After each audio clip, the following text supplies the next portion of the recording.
한 주가 마무리되는 6월 18일 금요일 통키뉴스는 인트로 없이 바로 시작하도록 하겠습니다. 유럽 쪽의 변이 바이러스가 심상치가 않습니다. 일단 이탈리아가 코로나 변이 바이러스 확산 우려로 영국발 방문객이 다시 격리 의무를 부과하기로 했습니다. 영국에서 델타 변이 확산에 따라 방역과 관련해 새 행정명령에 지금 서명했는데요. 19일부터 영국에서 출발한 인원들은 이탈리아에 도착한 48시간 이내 실시된 검사에서 음성이 확인돼야 하고 입국 후 닷새간 격리해야 합니다.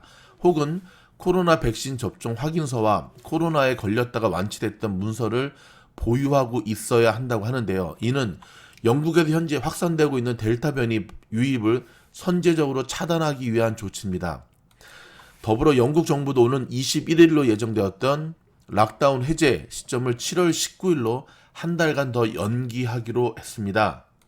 러시아도 심상치 않습니다. 최근 러시아의 신종 코로나 바이러스 확진자 수가 증가세로 돌아선 가운데 수도 모스크바 내 확진자의 약 90%가 인도발 델타 변이 바이러스에 감염된 것으로 나타났습니다.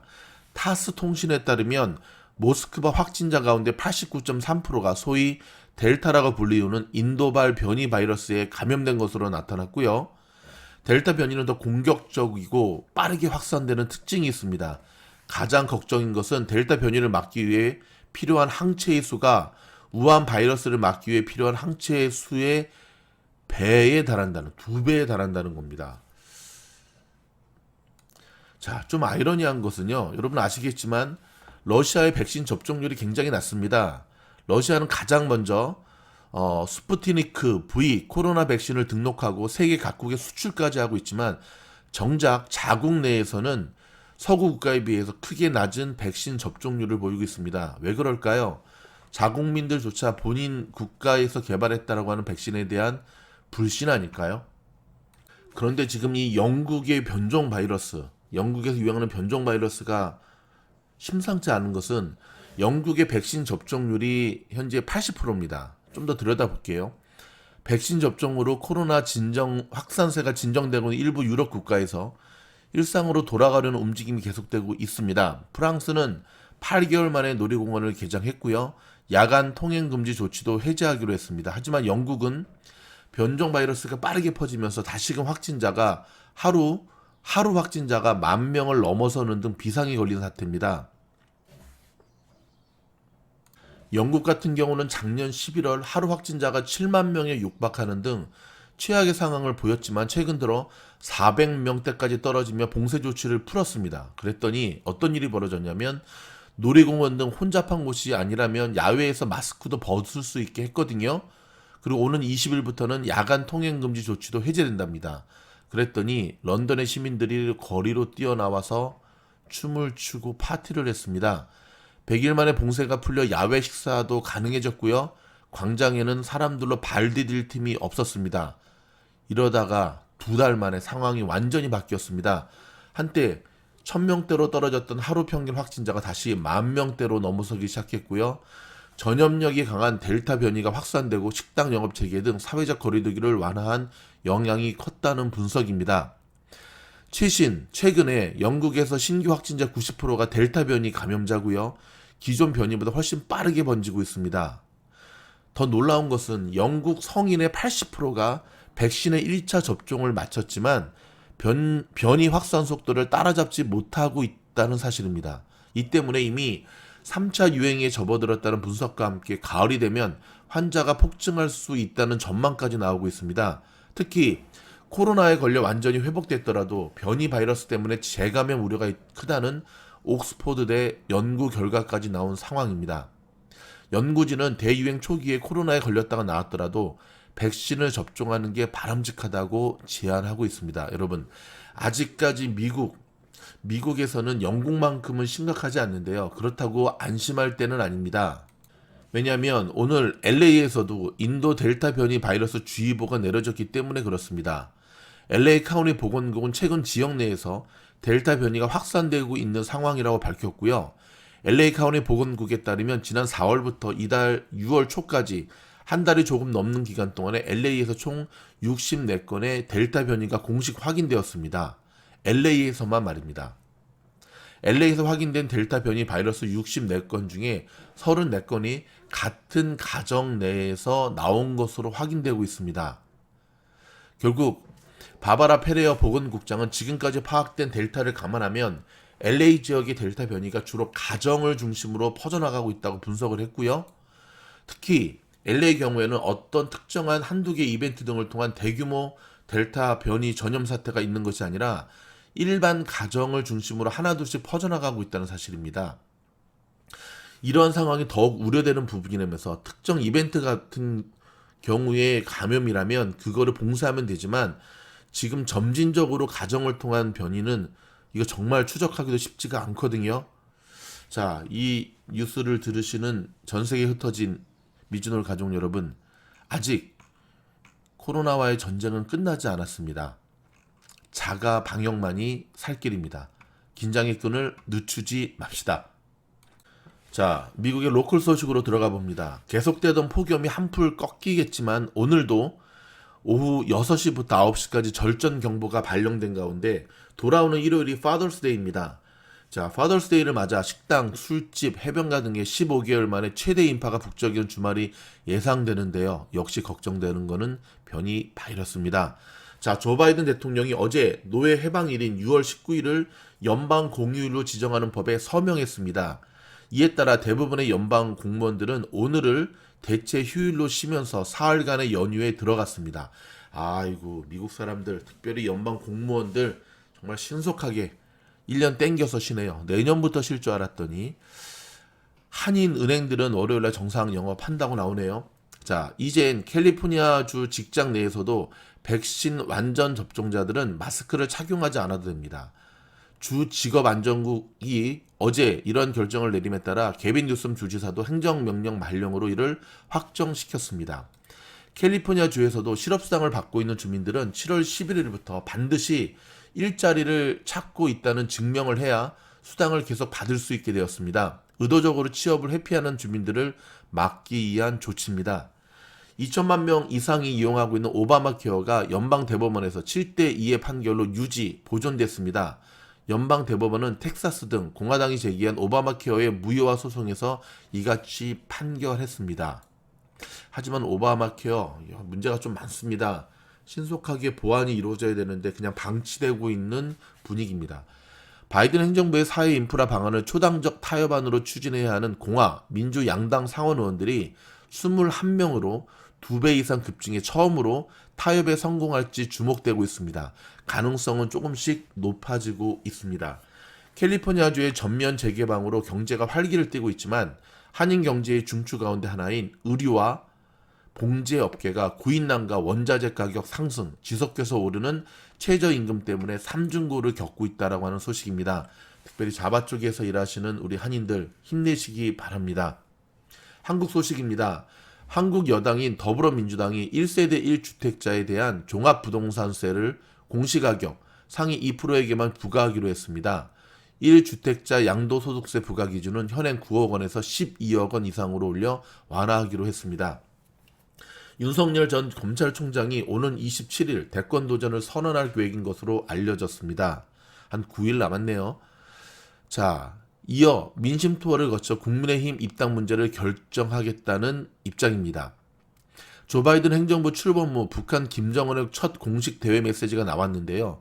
미국과 대결뿐 아니라 대화에도 준비해야 한다는 내용으로 미북 대화 참여 가능성을 내비친 것으로 나왔습니다. 미국 정부가 코로나 백신에 이어 먹는 치료제 개발을 위한 지원 강화에 나섰습니다. 코로나 및 다른 위험한 바이러스를 치료하는 알약형 향바이러스제 개발에 32억 달러를 투자한다고 밝혔습니다. FDA 승인을 받은 알츠하이머 치료제 에듀헤메 투여가 시작이 됐는데요. 첫 환자는 로드 아일랜드주의 70세 남성으로 점점 기억을 잃어가는 그는 이야기 마지막 기회라며 첫 주사를 맞았습니다. 미국인들의 전체 TV 시청 시간에서 스트리밍 서비스가 차지하는 비중이 4분의 1로 커지면서 공중파를 앞섰습니다. 케이블이 39%로 1위였고 스트리밍 서비스가 26%로 2위, 공중파는 25%로 3위였습니다. 지난해 미국에서 밀레니얼 세대, 1981년도에서 1996년도에 태어난 세대를 밀레니얼 세대라고 합니다. 이 밀레니얼 세대가 처음으로 베이비붐 세대를 제치고 신차를 가장 많이 산 연령층으로 확인이 됐다고 뉴욕타임스가 보도를 했네요. 자, 베이비붐 세대는요, 1946년에서 1964년 사이에 태어난 세대를 말합니다. 자, 시장 조사기관 JD 파워 자료에 따르면 지난해 판매된 전체 신차 중 밀레니얼 세대가 구입한 차량이 32%로 전 연령층에서 가장 높은 비중을 차지했습니다. 자, 페이스북의 CEO 마크 저커버그가 가상현실이나 증강현실, 가상현실은 VR이고요. 증강현실은 AR입니다. 이 가상현실과 증강현실을 기반으로 한 구독 서비스 시장의 잠재력에 주목하고 있다는 소식입니다.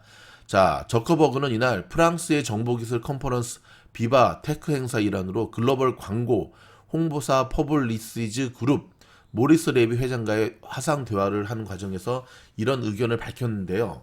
그는 현재는 VR이 주로 게임에 쓰이고 있지만 앞으로는 홈 트레이닝이나 회의 같은 사회적 경험 영역에서 성장 잠재력이 있다고 진단을 했습니다. 특히 저커버그는 실내 자전거나 러닝머신 같은 운동기구에 온라인 강의를 통한 구독 서비스를 접목해 성공한 펠로톤을 사례로 들면서 대신 장비가 VR인 경우를 떠올려 보라고 말했습니다.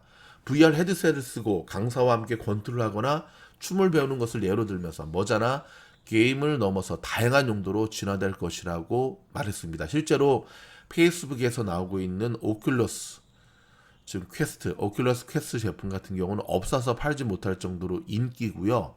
이를 통해서 다양한 운동뿐만 아니라 시뮬레이션, 공군, 교육, 게임 여러 곳에서 다방면을 활동하는 것을 보면서 이 시장이 점차 커질 것으로 충분히 예상할 수가 있습니다.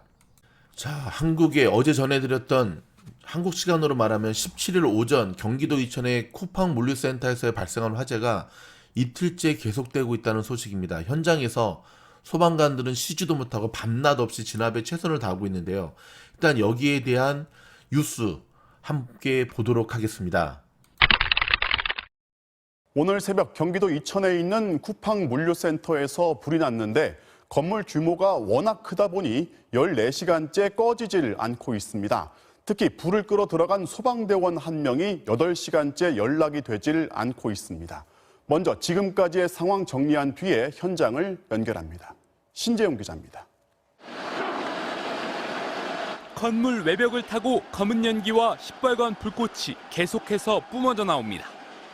건물 중간은 물론 상층부에서도 붉은 불길이 거세게 위로 솟구칩니다. 택배 차량이 드나들던 입구에서도 불꽃이 피어오르고 건물 안에선 무언가 불에 타 터지는 듯 총소리 같은 폭음도 들려옵니다. 경기도 이천시에 있는 쿠팡 덕평 물류센터에서 맨 처음 불이 난 건 오늘 새벽 5시 30분쯤입니다. 검은색 연기가 건물을 막 다 그냥 휘젓고 나오던데 시큼한 메탄 냄새가 그냥 워낙에 심해서. 불은 지상 4층, 지하 2층 건물의 가장 아래층, 안쪽으로 200m 이상 들어간 곳에서 시작됐습니다. 물류센터 직원 248명은 긴급히 대피했고 소방당국은 화재 발생 3시간 만인 오전 8시 19분 큰 불길을 잡아 이때까지는 인명피해가 없었습니다. 하지만 오전 11시 반쯤 불길이 다시 치솟으면서 소방당국은 다시 대응 2단계를 발령했습니다. 불이 시작된 지점 근처에서 선반 위에 놓인 물건들이 한꺼번에 쏟아져 내렸기 때문입니다. 가연물이 선반에 상당히 높게 적재가 되어 있기 때문에 선반 자체가 무너졌는지 가연물이 무너진 건지는 그것도 추가로 좀 확인이 필요한 상황입니다. 잔불을 정리하고 있던 소방대원 5명 중 4명은 현장을 급히 빠져나왔지만 경기 광주소방서 소속 119 구조대장인 54살 김모 소방경이 미처 빠져나오지 못하고 고립됐습니다. 현장을 빠져나왔던 소방관 가운데 한 명도 연기를 많이 들이마시고 실신해 병원으로 옮겨져 치료를 받고 있습니다. 8시간 넘게 무전기 교신이 끊긴 상황인데 한때 수색대원 20명을 투입했지만 거센 불길에 접근조차 쉽지 않았습니다. 인력 360여 명과 장비 120여 대가 투입됐지만 불길은 오히려 건물 전체로 계속 번지고 있습니다. 소방당국은 지하 2층 물품 창고 내 진열대 선반 위쪽에 설치된 콘센트에서 불꽃이 있는 장면이 CCTV에 담긴 것을 확인해 전기 배선에서 불이 시작된 것으로 추정하고 있습니다. 구조와 진화를 마치는 대로 정확한 화재 원인을 조사할 예정입니다. MBC 뉴스 신재웅입니다. 경기도 광주 소방서 소속의 우리 구조대장 아직도 구조가 안 되고 있는데요. 자, 평소에도 항상 구조대원들을 먼저 보내고 본인이 마지막까지 책임을 다하는 그런 모습을 보여주었던 구조대장이라고 합니다.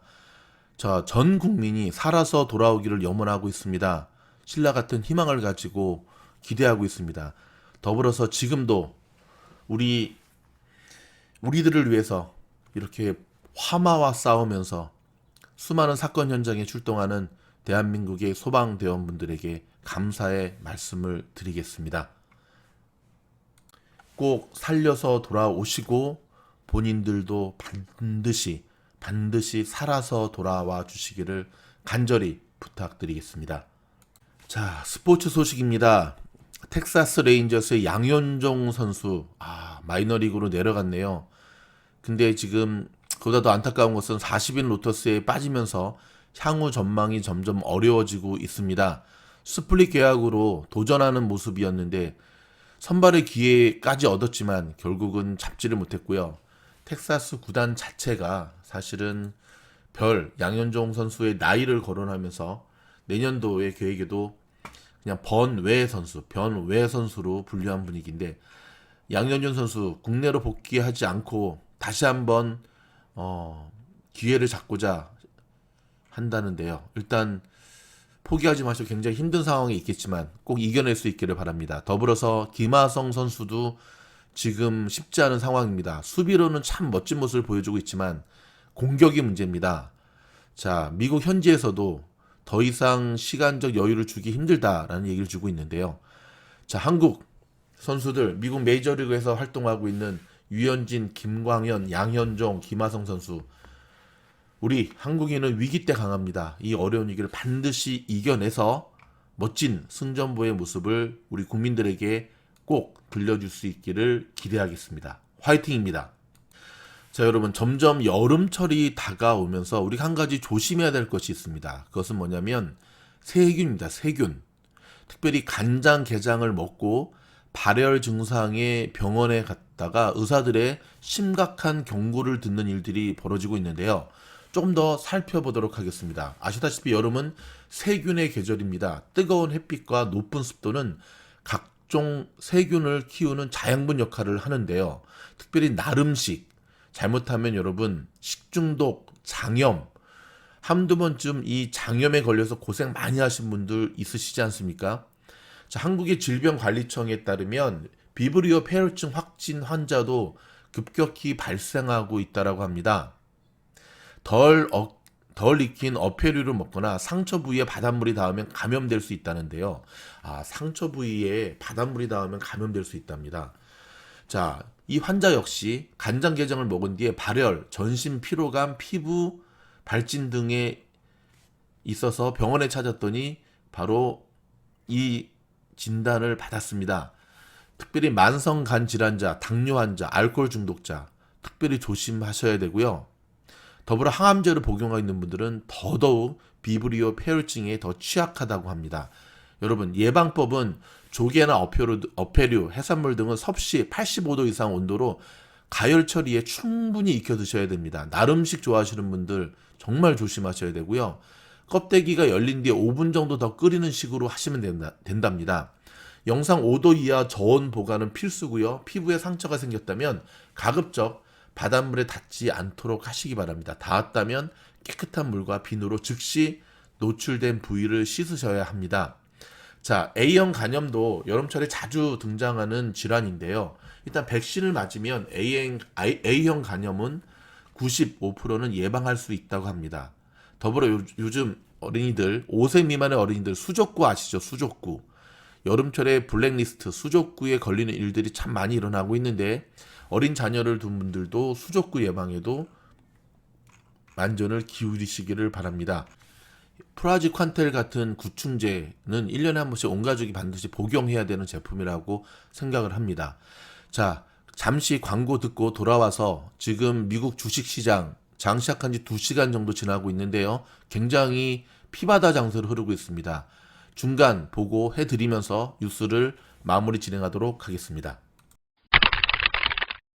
오늘 소개시켜드릴 제품은 프라지퀀텔 구충제입니다. 일반 구충제로는 제거하기 힘든 간디스토마, 특별히 일반 회라든지 붕어, 잉어, 민물고기, 그 다음에 회를 많이 드시는 분들, 그리고 그쪽 직업군에 종사하시는 분들, 더불어 요즘에 유기농 채소 복용이 일반화되고 있는데 이런 분들에게 꼭 좋고요. 여러분, 구충제 복용은 가족이 함께 하셔야 됩니다. 주문하시게 되면 자세한 한글 복용법 설명서까지 넣어서 보내드리고 있습니다. 감사합니다. 자, 여러분, 직관적으로 보는 사이트입니다. 지금 장 시작한 지 2시간 정도 되는 모양새인데요. 어제에 이어지는 피바다 장세가 계속 이어지고 있습니다. 파란색은 딱 3개밖에 보이지 않네요. 아도비, 엔비디아, 넷플릭스. 오늘은 황주식도 버티고 있기는 한데 힘겨워 보이고요. 여전히 오늘 은행주들 어제의 하락폭을 이어가고 있는데 CD 그룹 같은 경우, CT 그룹 같은 경우는 오늘까지 하락하면 12일째 연속 하락이랍니다. 여러분, 이게 말이 됩니까? 자세한 것은 오늘 금요일임에도 불구하고 장 분석 영상을 통해서 여러분들에게 소개해드리도록, 분석해드리도록 하겠습니다. 저희가 준비한 뉴스는 여기까지입니다. 여러분, 무탈하시고요. 지금 정신건강, 신체건강, 우리의 마음 건강까지 꼭 붙들어 매시면서 이 위기를 잘 극복해 나갈 수 있기를 바랍니다. 더불어 한국의 쿠팡 물류센터의 화재 작업이 빨리 진화가 되었으면 좋겠고요. 더 이상의 소방대원들의 피해가 없기를 다시 한번 간절히 소망해 봅니다. 감사합니다. 팔란티어의 투더문을 기원하는 마음으로 제작된 팔란티어 티셔츠를 소개합니다. 일단 흰색 티셔츠에 미즈놀에서 직접 디자인한 제품이고요. 면 소재도 굉장히 좋은 제품으로 준비를 했습니다. 성인은 남녀가 함께 입을 수 있는 사이즈로 준비를 했고요.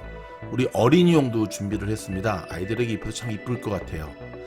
자, 팔란티어, 요즘처럼 힘든 장에서도 꾸역꾸역 무너지지 않고 뚜벅뚜벅 한 걸음 올라가는 종목이 좋은 종목입니다. 미즈놀의 모든 식구들이 응원하는 종목 팔란티어의 투더문을 기원하면서 대량 주문이라든지 단체 주문은 미리 연락 주시면 좀 더 좋은 가격으로 보내드릴 수 있다고 합니다. 여러분, 주문하시고 단톡방으로 초대받으셔서 원포인트 레슨과 주식 관련 좋은 자료 받는 것 잊지 마시고요. 많은 주문 부탁드리겠습니다. 감사합니다.